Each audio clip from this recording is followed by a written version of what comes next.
Ya Arhamar Rahimin Muslimin bijahi Tahar Rasul Jud Rabbana bil qabul Wahab lana kulla sul Rabbi istajib li amin Ataka Rabbi jazil Wa kullu fi'lika jamil Wa fik amalna tawil Fajud ala tami'in Ya Rabbi daqal khina Min fi'li ma la yutaq Famnun bifakil ghalak Liman bidhanbih rahin Ya Arhamar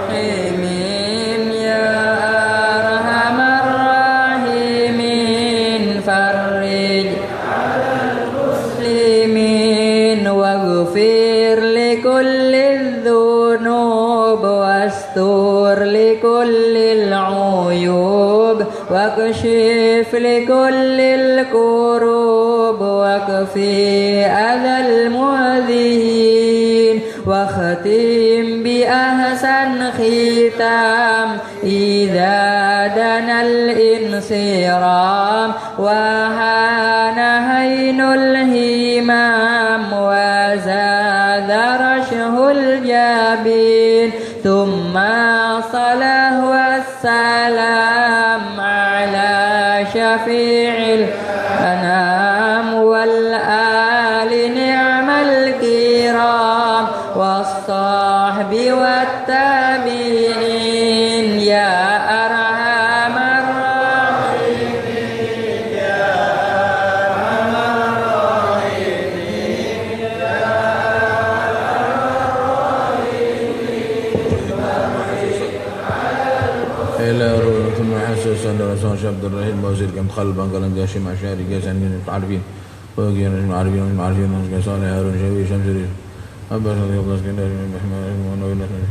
وسلم من أولياء الشيطان الصالحين والمن عاملين ولمة المشهدين ساداتنا العالمين أجمعين أن الله غفر لهم وارحمهم وعلي درجاتهم في الجنة ويعيد علينا وعليكم من جسم بركاتهم أنوارهم وأسرارهم وعلومهم في الآخرة وثم أسن أرواح آبائنا وآبائكم وأمهاتنا وأمهاتكم وأخواننا وأخوانكم وأخواتكم وأعمامنا وعماتنا وأمهاتكم وأخوالنا وأخوالكم وخالتنا وخالتكم وأجدادنا وأجدادكم وجداتنا جداتكم وأمواتنا وأمواتكم وأموات المسلمين عامة أن الله يتغشاهم بالرحمة والمغفرة ويسكنهم الجنة على هذه النعمة كنا صالحة ولم نحن أسرافنا ورجالنا وشيخنا مثل الله في نيتنا في نياتهم وأعمالنا في أعمالهم وأخلاقنا في أخلاقهم مقاصدنا في مقاصدهم ونستحضر أرواحهم الشريفة زيك طال من الله تعالى في العارفين وفهم النبيين وحفظ المرسلين هم الملائكة المقربين أن الله رزقنا بالفتوح والمنوح والرسوخ وتوبة النصح وصلاح الجسد والقلب وأن الله تعالى عمرنا يحسن أخلاقنا يشفي أمراضنا ويعافي مبتلانا يتنحل أرزاقنا يستر عيوبنا ويشفي من حاجتنا من القبول يقبل صلاة كل حال يا محول الحال والأحوال حول حالنا إلى أحسن حال بجاه مولا بلال يا عزيز يا متعال على هذه النية وعلى كل صالحة جامعة شاملة من خيرات الدنيا الآخرة بجاه خير البرية إلى حضرة النبي محمد صلى الله عليه وسلم الفاتحة.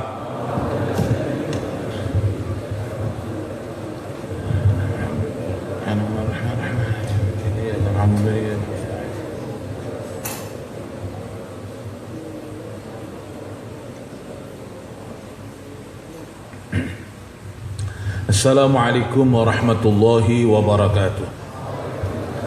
Bismillah, alhamdulillah, salatu wassalamu ala khairi khalqillah Sayyidina wa habibina wa syafi'ina wa qurratina Muhammad ibn Abdillah wa ala alihi wa sahbihi wa man tabi'a sunnatahu wa iqtada bihudah ila yaumi liqa'illah, amma ba'd.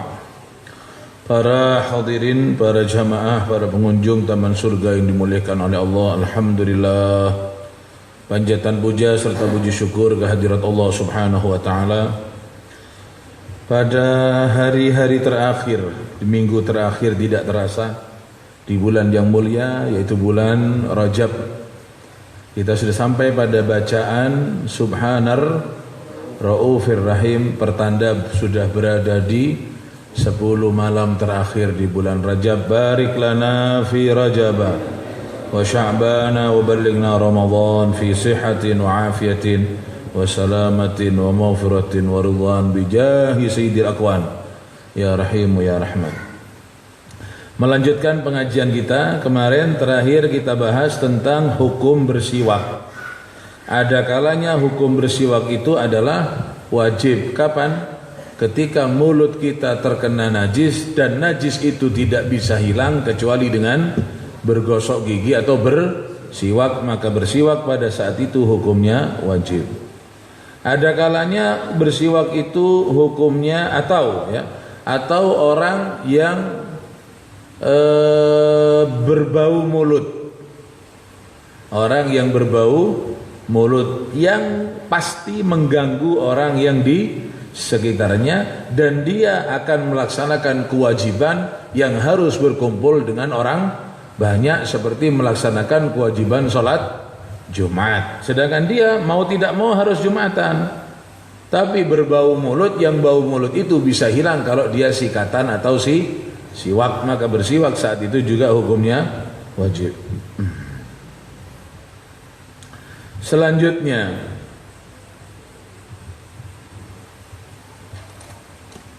wa yata'akkadu lil wudu'i, wa yata'akkadu, dan ditekankan siwak itu lil wudu'i, untuk wudu.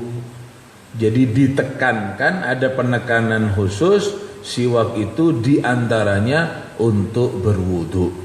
Sama dengan wudu apa? Bersesuci yang lain seperti mandi atau tayamum. Mau tayamum sunnah siwakan, mau mandi sunnah siwakan, mau wudu juga sunnah siwakan. Jadi ditekankan siwak itu untuk berwudu, karena Rasulullah sallallahu alaihi wasallam dawuh, laula an asyqa ala ummati la amartuhum bisiwaki ma'a kulli wudu'in. Ya, dalam hadis yang sering kita dengarkan untuk sholat, andai kata tidak memberatkan kepada umatku, niscaya aku akan memerintahkan bersiwak setiap sholat. Nah, di sini juga ada hadis yang diriwayatkan oleh Al-Imam Malik dan Imam Ahmad dan Imam An-Nasai dan disahihkan oleh Ibnu Khuzaimah. Apa kata Nabi? Laula an asyqa ala ummati, andai kata tidak memberatkan kepada umatku, la amartuhum bisiwaki, niscaya akan aku perintahkan mereka untuk bersiwak. Kapan? Ma'a kulli wudu'in, setiap kali berwudu. Setiap kali berwudu kita dianjurkan untuk sikat gigi. Baik sikat gigi dengan sikat gigi yang umum itu, atau dengan kayu siwak yang kita sebut siwak. Siwak itu ya, alatnya namanya siwak, perbuatannya namanya juga siwak. Alatnya itu kayunya, itu kayunya namanya siwak. Menggunakan namanya bersiwak. Dan perlu diketahui bahwasanya sahabat Abdullah bin Mas'ud radhiyallahu taala anhu, beliau adalah sahabat yang bertugas. Sebetulnya bukan bertugas, dia yang menugaskan dirinya sendiri. Untuk apa? Untuk memegang siwaknya Nabi Muhammad sallallahu alaihi wasallam. Bukan diperintah, dia yang menugaskan dirinya sendiri. Karena Nabi itu tidak ada memerintah sahabat-sahabat seakan beliau seorang raja yang diladeni, tidak. Hanya sahabat yang selalu berusaha untuk ngeladeni Nabi Muhammad. Contoh, sebagaimana sering saya sampaikan dalam pengajian, suatu waktu Nabi sedang akan memikul benda atau barang yang sangat berat, tas lah katakan, yang sangat berat. Kemudian sahabat berebut untuk memikulkan tas yang akan dipikul oleh Nabi itu. Sahabat meminta. Apa katanya Nabi? Sahibul amti'ati ahakku bi hamliha. Si pemilik barang lebih pantas untuk memikul barangnya sendiri. Itulah Nabi sallallahu alaihi wasallam. Nabi seperti itu. Jadi ketika mau dipikulkan tasnya, apa kata Nabi? Ini tas milik siapa? Kalau kita terjemahkan, ya milik Nabi. Ya sudah, yang memiliki tas lebih pantas untuk memikul tasnya sendiri. Lah kalau kita dipikulkan kan enak. Turun dari bis di jalan raya bawa tas 3. Ada santri saya nyenter. Kersane ya, Habib saya mikul. Oh ya lek, kari loro nanggono baranono maneh. Tapi sahabat dibegitukan bukan ya wis dipikulno yang gelem. Enggak, sahabat tetap berusaha untuk melayani kebutuhan Rasulullah sallallahu alaihi wasallam.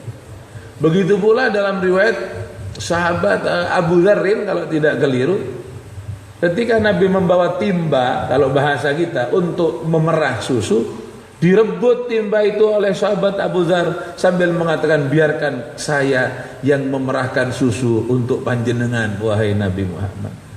Nabi menjawab dengan perjawaban yang sama seperti tas tadi. Nabi tanya, yang mau minum susu siapa? Kamu apa saya?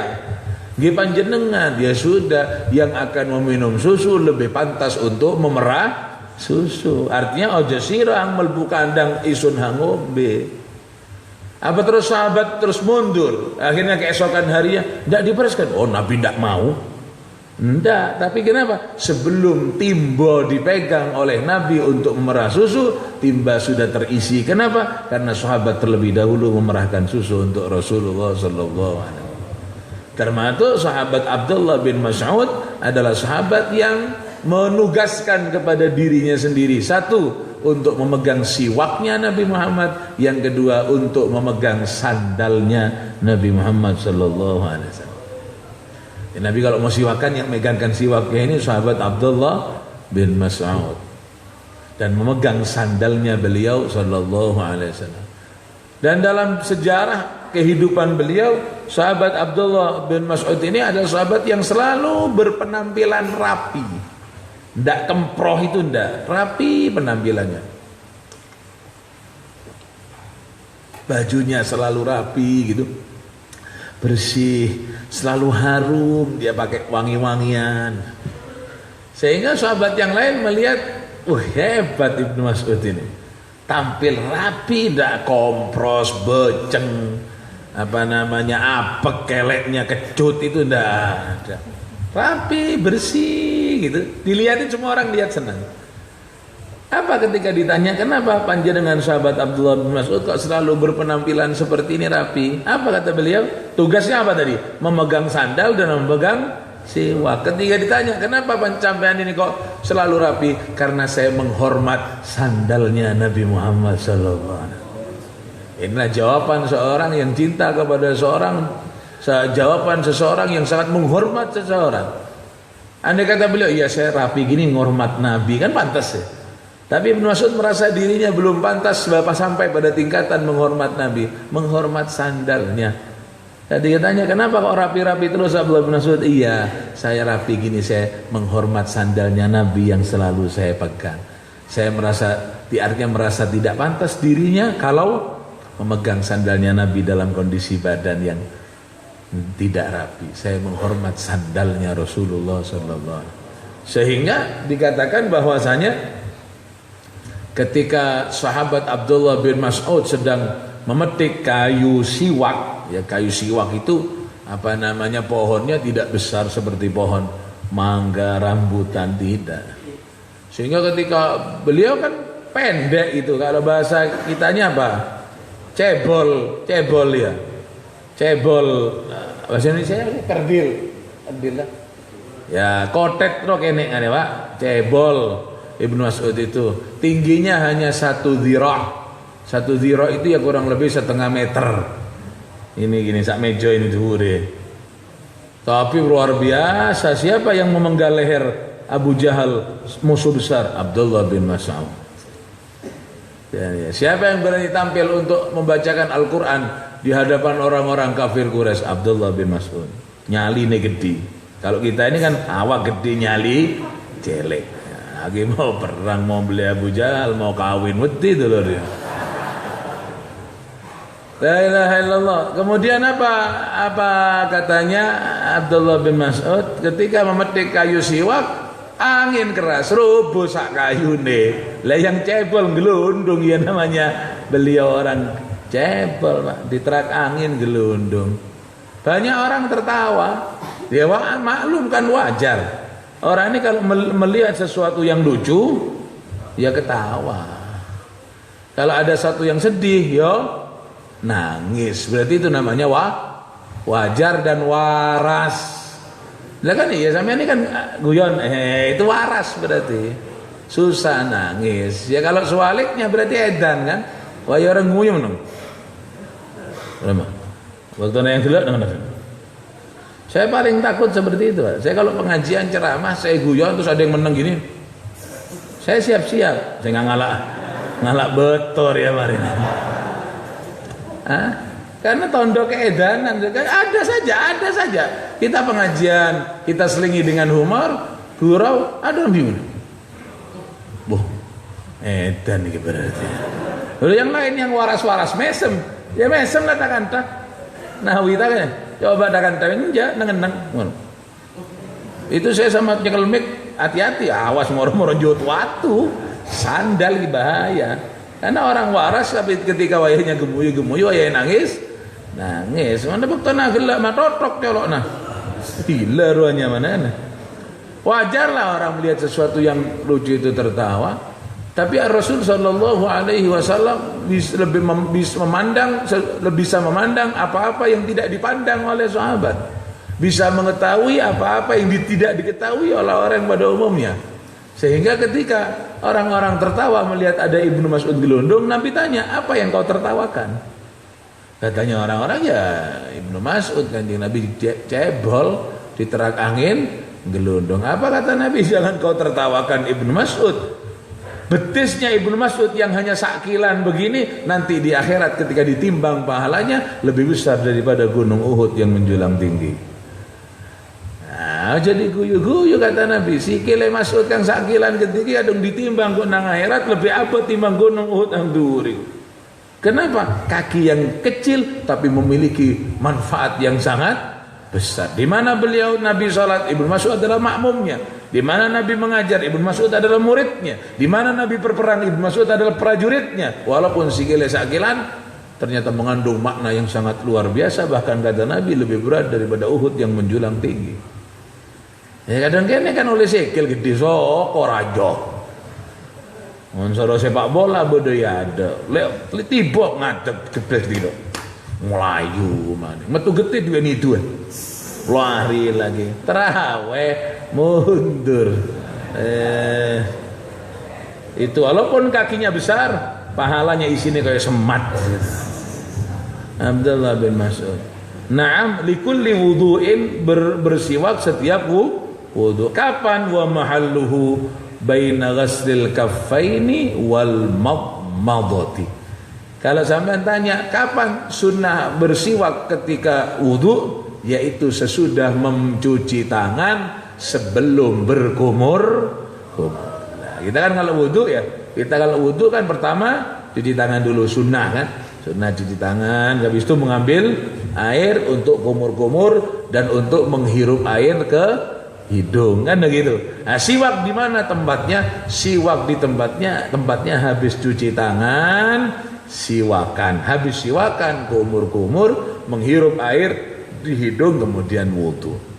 Baik kita pakai siwak kayu atau pakai sikat gigi. Jadi sampean kalau masuk kamar mandi atau kemana mau wudu, cuci tangan dulu, diniati mencuci tangan, sunnahnya berwudu. Habis itu ambil sikat gigi, habis sikat gigi selesai, kumur-kumur, diniati kumur-kumur, sunnahnya wudu, dan seterusnya. Lah kadang-kadang kan kita ini sudah mandi kan, sudah ya, hanya tinggal wudunya saja. Ya sudah aja tinggal wudunya saja. Untuk apa pakai sikat gigi? Ya pakai siwak kayu ini sudah kita siapkan. Untung-untung kalau memang di rumah kita setiap hari Di rumah kita setiap hari kita wudhu pasti di kamar mandi, ya di kamar mandi dikasih siwak. Oh, ndak ada tempat wudhu khusus di rumah, ya di tempat wudhu khusus itu dikasih siwak yang bisa kita jangkau dengan tangan. Ataupun andai kata tidak, ya minimal pakai anduk, tak pakai apa untuk apa? Eman-eman, karena pahala siwak. Ya kalau sambil mandi dan seterusnya, ya ketika sikatan kita niati bersiwak karena sunnahnya wudhu. Kemudian dalam riwayat lain dikatakan, laula an akroha, laula anni, ya, laula anni akroha, laula anni akrohu an asyukko ala ummati. Kalau bukan karena saya ini, laula, ya, andai kata tidak, laula anni, saya akrohu tidak senang, an asyukko ala ummati, untuk memberatkan umat saya. Kalau bukan karena saya ini tidak kepingin memberatkan umat, kalau bukan Nabi itu bukan Nabi yang yang tidak senang memberatkan umat, niscaya la faradtu alaihimus siwak, niscaya akan aku wajibkan kepada umat untuk bersiwak ma'al wudu, setiap kali berwudu. Jadi ada hadis yang mengatakan, yang diriwayatkan oleh al-Imam Al-Baihaqi dari Sayyidina Abi Hurairah radhiyallahu taala anhu, Nabi bersabda, laula anni akrohu an asyukko ala ummati, kalau bukan karena saya ini tidak senang beratkan umat, maka akan la faradtu alaihimus siwak, niscaya akan aku wajibkan bagi mereka bersiwak ma'al wudu, setiap kali berwudu. Kenapa Nabi kok tidak mewajibkan? Karena Nabi tidak ingin memberatkan umat. Terus bagaimana? Ya kalau memang umat itu ingin mendapat pahala tambahan dalam setiap ibadahnya, bersiwaklah setiap wudu. Andai kata tidak bersiwak, maka wudunya tetap sah. Wudunya tetap sah.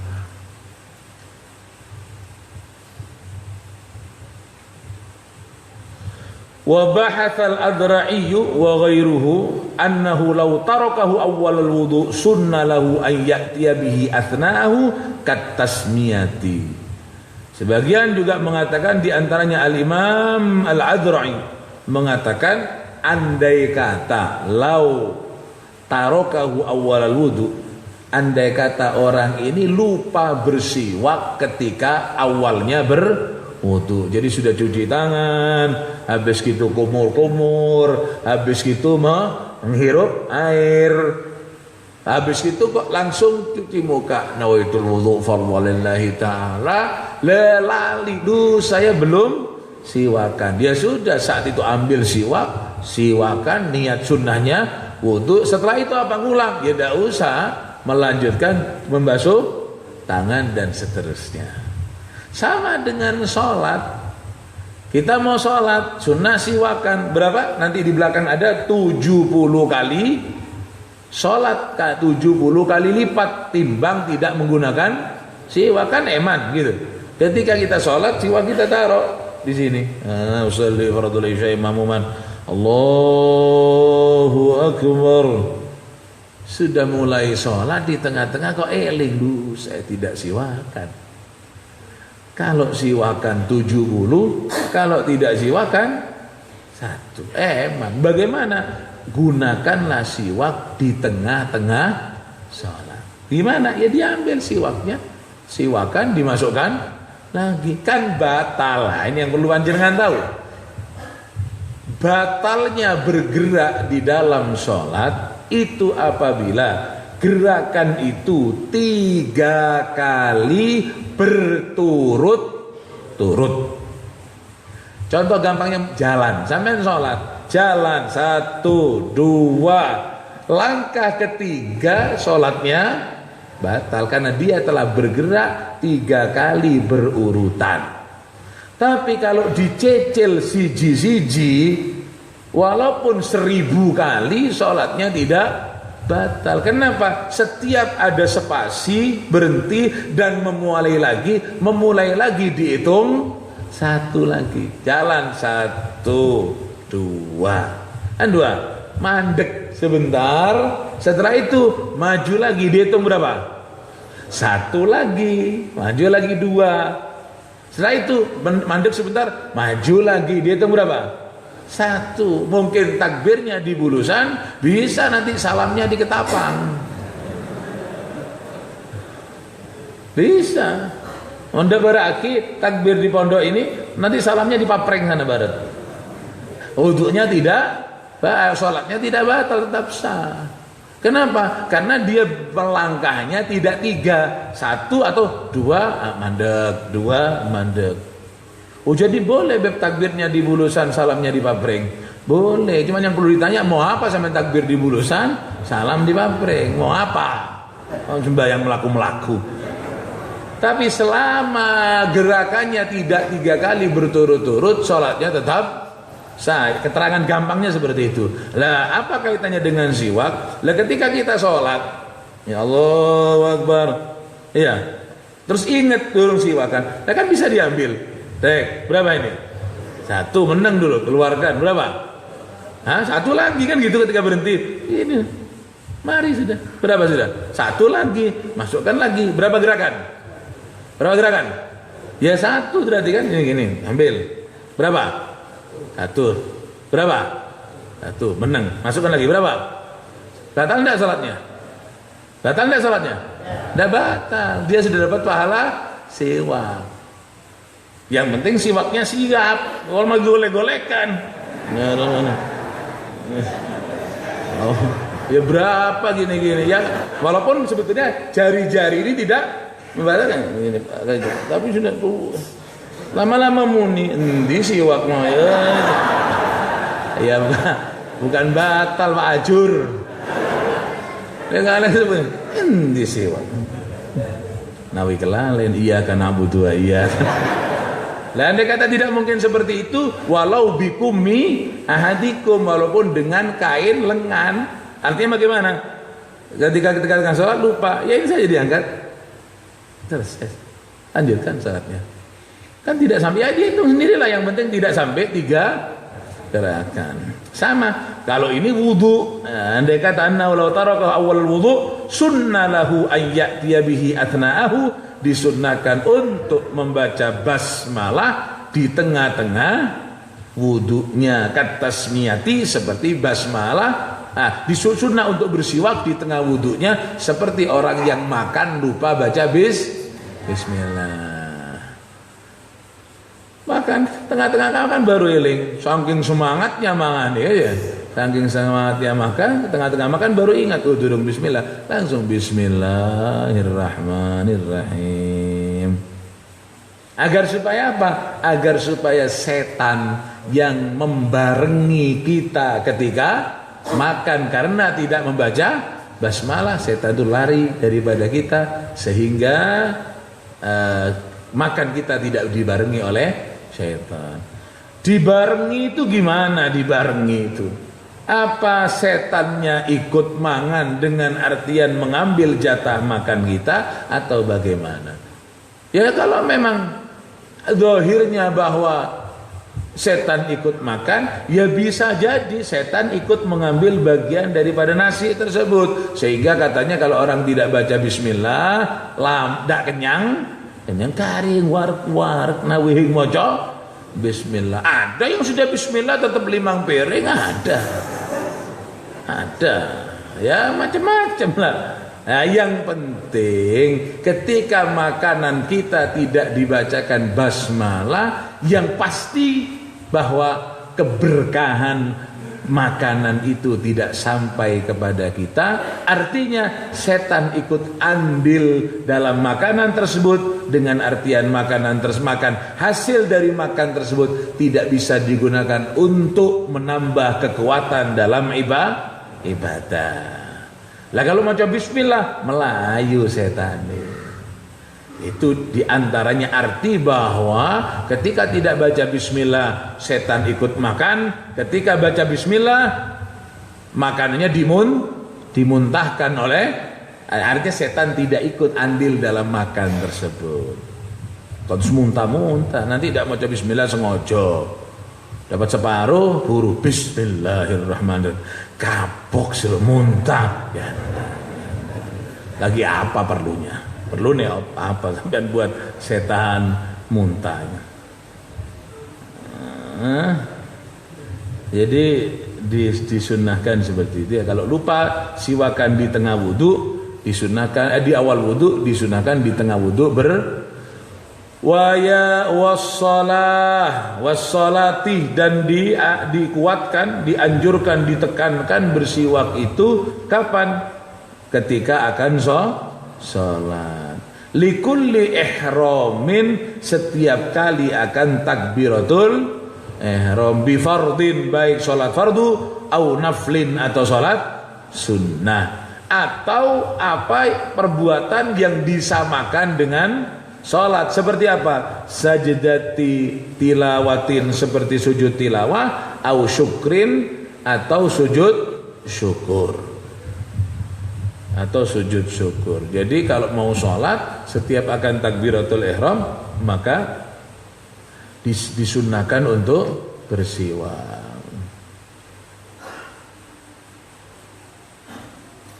Sawa'un kanati sholat dat taslimin wahid atau taslimat katarawih wal duha, sunnat zuhur wal awil asra atau tahajjud. Annahu yustahab an yastaka li kulli rak'atain di ajil khabar. Begitu pula untuk kapan? Untuk sholat yang banyak takbiratul ihramnya, seperti tarawih. Setiap akan takbiratul ihram bersiwak. Bukan terus awalnya tarawih siwakan sepisan untuk 20 rakaat. Enggak, setiap salam siwakan lagi sholat, salam siwakan lagi sholat. Jadi setiap 2 rakaat bersiwak kalau memang sholatnya 2 rakaat, 2 duha, mau duha 8 rakaat berarti 4 salam umpama, setiap salam siwakan berdiri lagi. Rasulullah sallallahu alaihi wasallam bersabda dalam hadis, rak'atani bisiwakin khairun min 70 rak'ah bighairi siwak. Rak'atani 2 rakaat bisiwakin, dengan menggunakan siwak, kata Nabi ini 2 rakaat dengan menggunakan siwak itu pahalanya sama dengan 70 rakaatan, 70 rakaat bighairi siwak, dengan tanpa siwak. Kalau berjamaah kan hanya 27, tapi ini siwak malah sampai 70 kali, berarti lebih berat, lebih berat siwak daripada sholat berjamaah. Berapa? 17 25 atau 27. Ini siwak berapa? 70 pahala. Lu berarti kan kalah sholat berjamaah daripada siwak. Nggak usah hitung-hitungan pahala. Kita ini bukan orang yang kelebihan ganjaran. Mau 17, mau 70, mau 700, itu masih tidak ada apa-apanya dibandingkan dengan utang kita kepada Allah subhanahu wa ta'ala.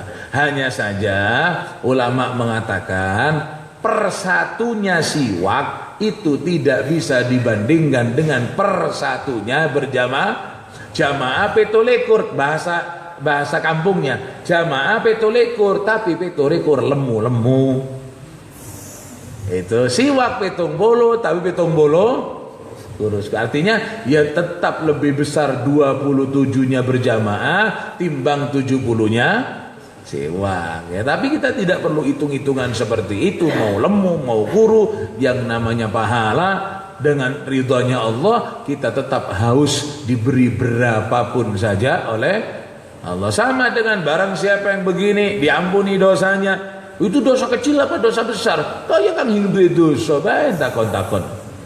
Pada nasi tandi dosa raja dosa kene pada pondok akeh, diampuni dosa kecil matur nuwun, dosa kecil tumpukan, mau di sepuro dosa besar ya matur nuwun, dosa besar juga tumpuan. Mana yang di sepuro pasrah saja sama Allah. Pitung bolo cilik tapi pitung bolo gede paranjare Gusti Allah gitu. Jadi lebih enak gitu. Nanti takut siwakan pitung bolo. Iya, pitung bolo cilik. Anda itu meremehkan pahala Anda. Rakaatani bisiwakin, 2 rakaat dengan menggunakan siwak itu lebih bagus daripada 70 rakaat bighairi siwak dengan tanpa siwak. Kan eman, Pak, kan eman. Minimal pakai tangan. Tuh kupikir berapa sih siwak? Berapa siwak? Berapa? 10 ribu, Pak. 10 ribu. Mau dilarang. Ya sudah, sampean bawa sikat gigi saja kan punya di rumahnya. Kan punya sikat gigi. Mau sholat kasrok muncrat. Ya, eman. Dibiasakan membawanya saja ini sudah pahala. Siapa yang mau berangkat perang siwaknya jejer?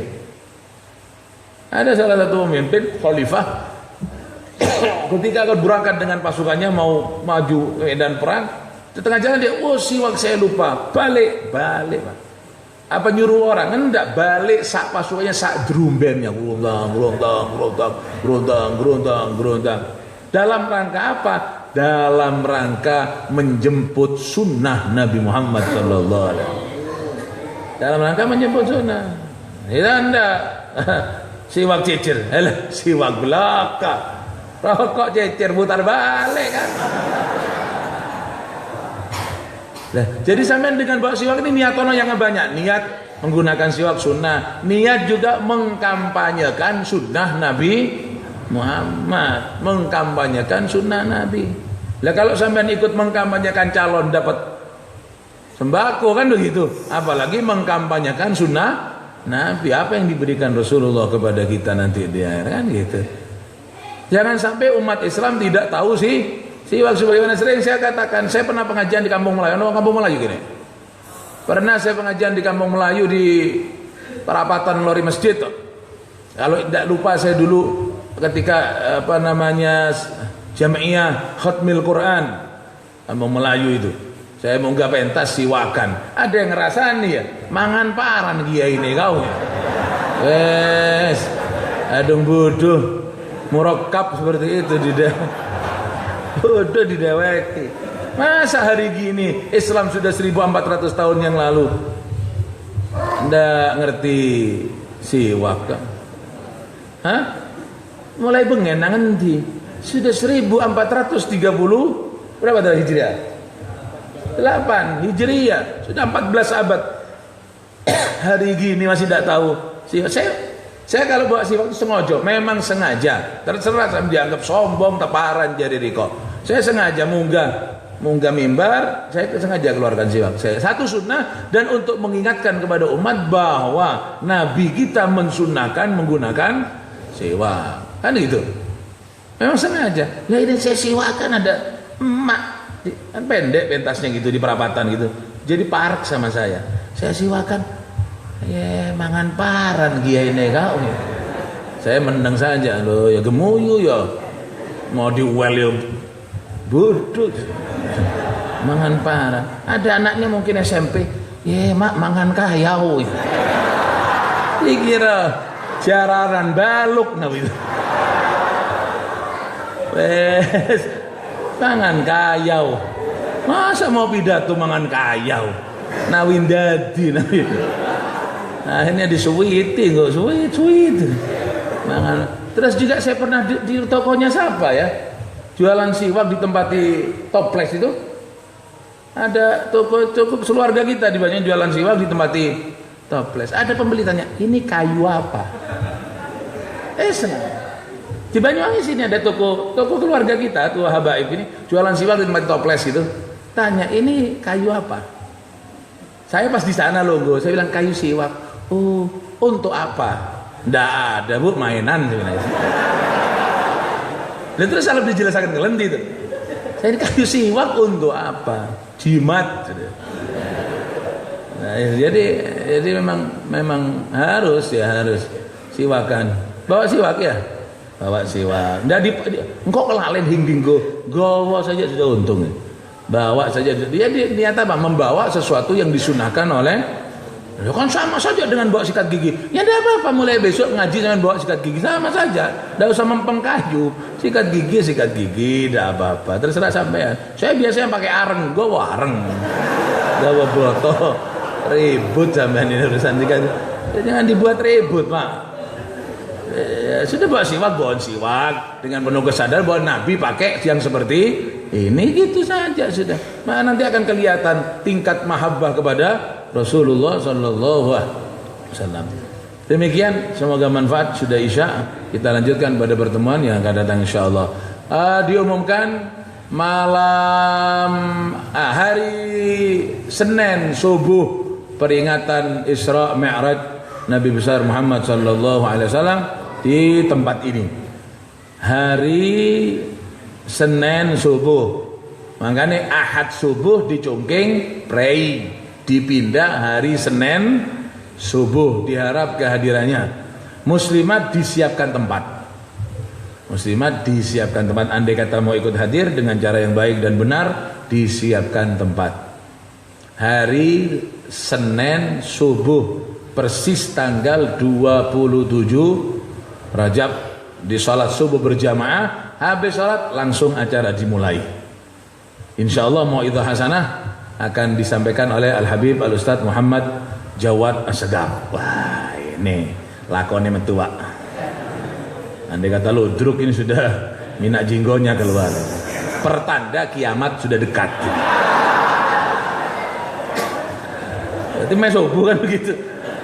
Jadi, peringatan Isra Mi'raj hari hari Senin subuh. Mau'izah hasanah ceramah akan disampaikan oleh Al-Akh Al-Ustadz Muhammad Jawad As-Sagaf. Insyaallah. Bagi tonggo biasanya bawa jajan, ya bawa jajan, tidak apa-apa. Tidak bawa juga tidak apa-apa, karena panitia menyiapkan sarapan. Jadi bawa jajan oke, tidak bawa jajan oke. Ya, biasanya bawa tonggo biasanya Pak Dul biasanya bawa jajan. Monggo terserah sampean. Nanti ada sarapan cukup. Iya, tidak cukup pulang. Jangan dodok rumah saya, Bim, tidak cukup, Bim. Tuku dewek-dewek. Ya, insyaallah kita lanjutkan pada pertemuan yang akan datang malam Rabu sebagaimana biasa. Yang pindah cuman hari Ahad subuh diganti Senin subuh, salat subuh berjamaah insyaallah. Semoga diberikan kemampuan dan kekuatan oleh Allah Subhanahu wa taala. Hari Ahadnya itu bertepatan dengan haul di kediaman almarhum Al-Habib Agil bin Salim Al-Attas Kaliwates Jember. Hari Ahadnya itu ada haul di Jember. Kalau ketepatan libur Ahad subuhnya, biasanya setelah Ahad subuh baru kita berangkat ke Wates. Tahun ini kok kebetulan pas 6 likur jadi libur, yang mau ke Wates Jember monggo. Seninnya di tempat ini subuh. Assalamualaikum warahmatullahi wabarakatuh. Adzin.